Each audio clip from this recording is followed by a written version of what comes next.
Latar belakang. Energi foton yang digunakan untuk menggerakkan elektron melawan gradien panas di dalam fotosistem satu dari sebuah agen dengan tenaga reduksi kuat, yang secara termodinamis mampu mereduksi CO2 di dalam fotosistem 2 dari air dengan pelepasan O2.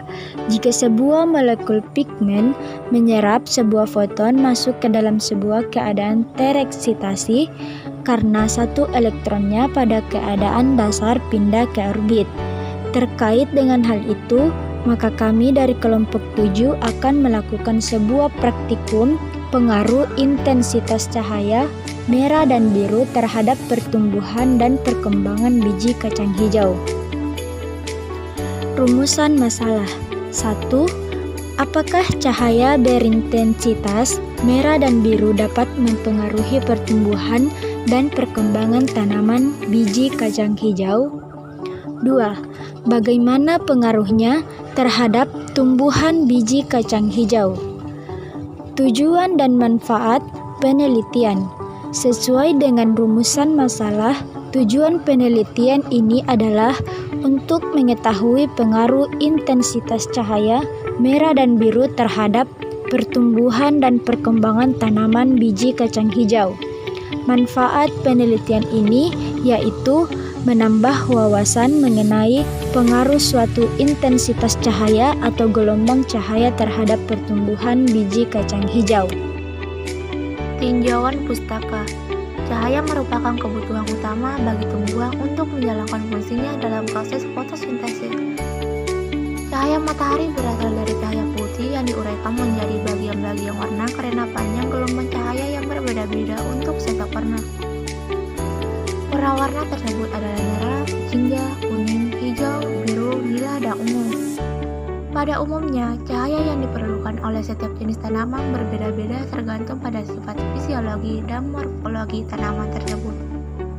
Setiap tanaman atau jenis pohon mempunyai karakteristik yang berbeda-beda terhadap penangkapan cahaya matahari. Alat dan bahan. Wadah atau gelas plastik sebanyak 2 buah, gunting, kamera, alat tulis, benih kacang hijau sebanyak 10 biji, air secukupnya, kapas secukupnya, dan plastik kulit warna merah dan biru. Prosedur kerja. 1. Siapkan semua bahan terlebih dahulu. 2. Rendam benih kacang hijau selama kurang lebih 24 jam. 3. Masukkan kapas ke dalam wadah plastik lalu siram dengan air secukupnya.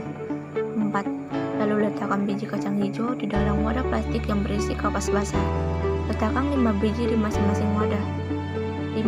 Tutup masing-masing wadah dengan plastik jilid merah dan biru, kemudian beri tanda agar tidak tertukar. 6. Kemudian simpan wadah di bawah sinar matahari. 7. Lalu amatilah perkembangan benih kacang hijau setiap harinya. 8. Catat dan ukur hasil pengamatan perkembangan benih kacang hijau. 9. Jangan lupa untuk menyiramnya setiap hari.